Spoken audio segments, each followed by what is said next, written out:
Hey, Dan Fitzpatrick here. Look, I'm looking at Peloton here, or as I'm starting to call it now, Pelotank.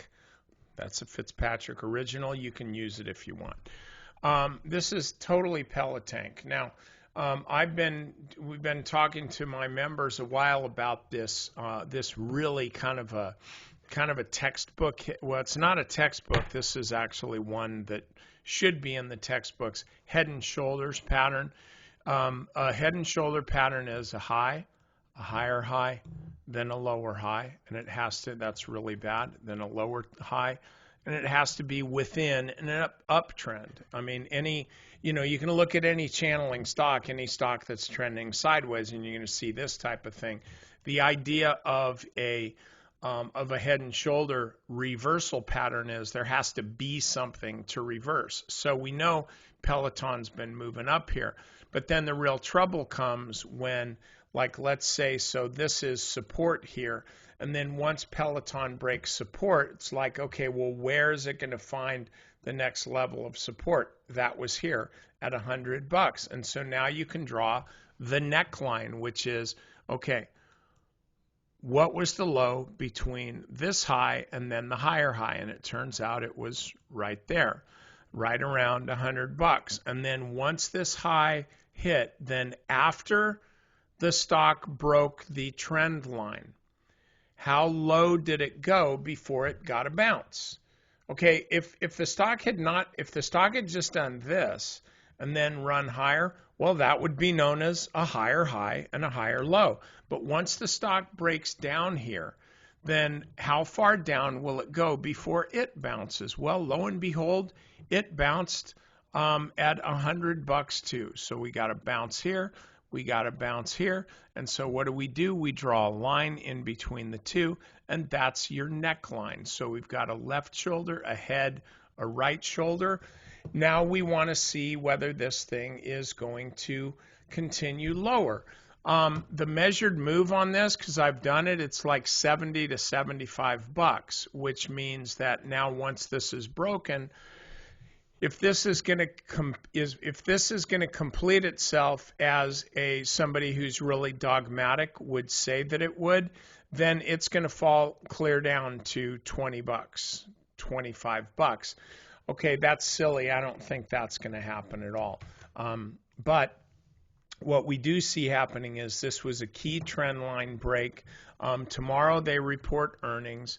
You should, if you don't know, you should know what's going on with Peloton. And frankly, I'm not known as the most tactful guy in the world, and I don't even try to be, so what do I care? As long as I don't curse too much. But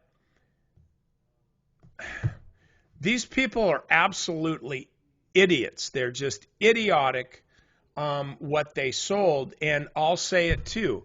If you've got a baby and you're letting the baby play in the same room as you when you're running on your Peloton, to some instructor in front of you that's telling you, you can do it, make it go faster.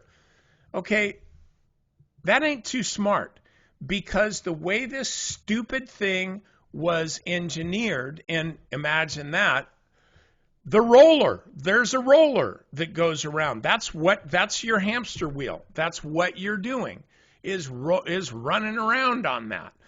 But right behind it, you can get underneath it. If you look at any of the other treadmills, and they're more expensive than Peloton, hey, buy us, we're cheap. And we have instructors that really care about you on their videos. They saved money by not having any kind of a block or barrier behind it. The like life cycles and this and that. And yeah, I'm ranting here. You can turn off the video at any time. I won't even know about it. But these life cycles and other treadmills that cost a lot more money, they're actually built on a platform.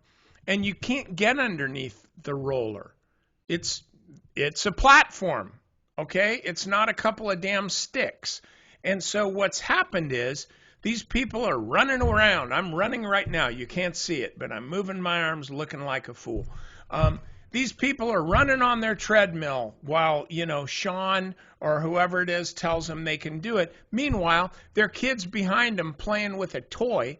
The ball rolls under the Peloton. He goes under to get it. And what happens when his head or whatever hits the roller? Okay, have you seen these old cartoons? Okay, that's kind of what happens, only in real life. And so these schmucks built a device like that, and now they're getting punished. Tomorrow they report earnings. Now, I have a short position on this stock.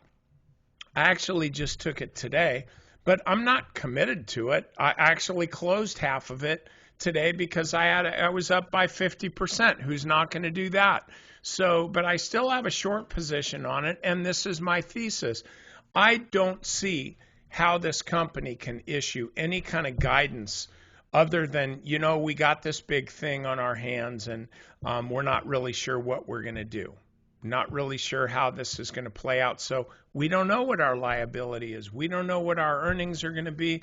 We don't know any of that. But, by golly, we're going to try really hard because we've got a good product and we care about people. And they do. They didn't do this intentionally. They did it because they're trying to save money. And they've obviously got an engineering team where nobody has any kids. If you got a kid, are you going to let them crawl around in the backyard next to the swimming pool when they're 8 months old? Answer, no. I wouldn't even let my dog do that, and she's a Labrador retriever that knows how to swim. So these people, there's no question about it, they're idiots on this. There, I ranted. Now, what's going to happen with the stock?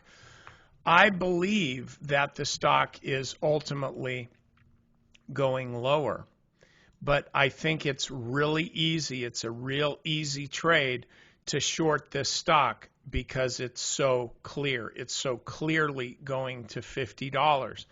I have never once seen a trade this easy actually work out. The easy ones, the clear ones, are the ones that'll rip your face off. And so, yeah, I think it's going lower, and it might. Again, I'm short. But I also know that it ain't going to go lower in a straight line. Shorts never do. I would look for this stock to run up, maybe tomorrow, maybe the next day, but I got to see some kind of snap back here, some kind of snapperoonie. And then the next time this thing peaks, and this may never do that, but this is how I'm mapping out my trade. The next time this thing peaks, it ain't going to be up here. Guys, this thing isn't going away. It happened. It is. It happened. And they're going to have to recall literally every single treadmill they've sold. Do you know what that does? It does a lot of damage. And so at some point, though, the stock will snap back. And then when it rolls over, bam, that's your entry. And then you have your buy stop. Where are you going to put your buy stop? You're going to put it like right above there. Because if the stock runs up there after it has rolled over, you don't want to be long this stock, or you don't want to be short this stock because it's probably in a short squeeze. I think a short squeeze is coming here. It's just not here yet. So, I'm just telling you, be really careful shorting this obvious short. It's obvious. And the obvious ones never work out because you always get in them late because, hey, now they're obvious. But don't be buying this thing unless it's for a quick flip either, because ultimately, what do you do? It would be like Elon Musk selling all these cars, and then something happens, and the solution is, okay, everybody, you need to turn in your cars. Not just, hey, we're recalling and we're going to put a new rear view mirror on it or something, but literally stop using your cars. We're coming to get them. That would be a disaster. Or something that they should have done in the first place. Stop using your treadmill. We don't want to spend this money because we're cheapskates, but what we're going to do is we're going to send you this fancy bracket that goes around the bottom of your treadmill so that you don't kill your kid because you're trying to deal with that big asterisk that's following you around all the time and making your pants tight. You know what?